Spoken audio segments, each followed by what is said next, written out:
Hi everyone, I'm Monica Santhanam, and welcome back to episode 4 of Keeping Up with the Capitol. Today we're going to continue with People to Know Supreme Court Edition. Before we begin, a little bit of background on the Supreme Court. The Supreme Court is the highest level of federal court in the United States, known as the final arbiter when it comes to cases debated in the country. Any decision made by the Supreme Court on a case is final and can only be overturned by adding an amendment to the Constitution. The Supreme Court is, of course, part of the judicial branch and refers to the Constitution's enumerated and implied powers in order to pass judgment on different cases.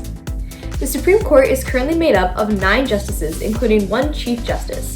The Constitution does not specify how many justices can serve on the Supreme Court, so the number has fluctuated over the years.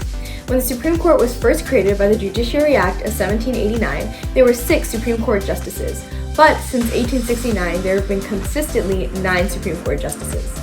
Supreme Court justices are nominated by the President and then confirmed by Congress. The Chief Justice is one of the 9 justices and is also nominated by the President and confirmed by Congress. All of the justices serve a lifelong term, as described in Article 3, Section 1 of the U.S. Constitution. This clause states that the judges, both of the Supreme and inferior courts, shall hold their offices during good behavior. So who are our Supreme Court justices and which presidents appointed them?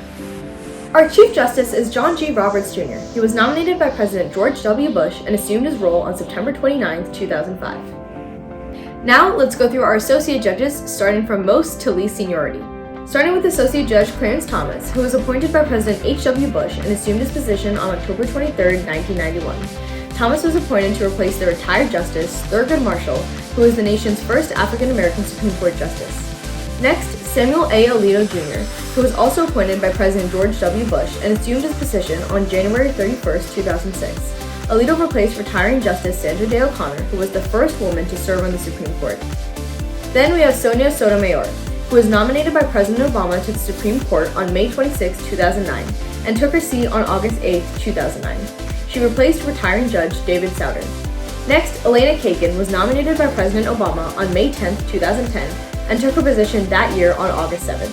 She replaced retiring Justice John Paul Stevens, and she is actually the first female Solicitor General in the U.S. Next, we have our most recent judges, starting with Neil M. Gorsuch, nominated by President Donald Trump, and assumed his position on April 10, 2017. Gorsuch was nominated to replace Judge Antonin Scalia, who had passed away the previous year. Next, Brett Kavanaugh was the second justice appointed by President Trump and assumed his position on October 6, 2018. Kavanaugh replaced retiring Justice Anthony Kennedy. The third justice that President Trump nominated was Amy Coney Barrett, who assumed her position on October 27, 2020. She replaced Justice Ruth Bader Ginsburg, who had passed away on September 18, 2020. Ginsburg was known for being one of the most progressive Supreme Court justices who pushed against discrimination based on gender and was the second woman to serve on the Supreme Court. Our 9th and final Supreme Court justice is Ketanji Brown Jackson. Nominated by President Biden, she took her seat on June 30, 2022, replacing retired Justice Stephen Breyer. So those are your 9 Supreme Court justices. The Supreme Court currently sits at a 6-3 split, with Justices Jackson, Kagan, and Sotomayor typically making up the liberal bloc. On the other hand, Justices Kavanaugh, Gorsuch, Barrett, Thomas, Roberts, and Alito make up the conservative bloc of the Supreme Court. So there you have it. That's a general overview of our Supreme Court and our current justices. Thanks for watching and stay tuned for more videos. And be sure to comment down below for any topics you'd like to see in the future.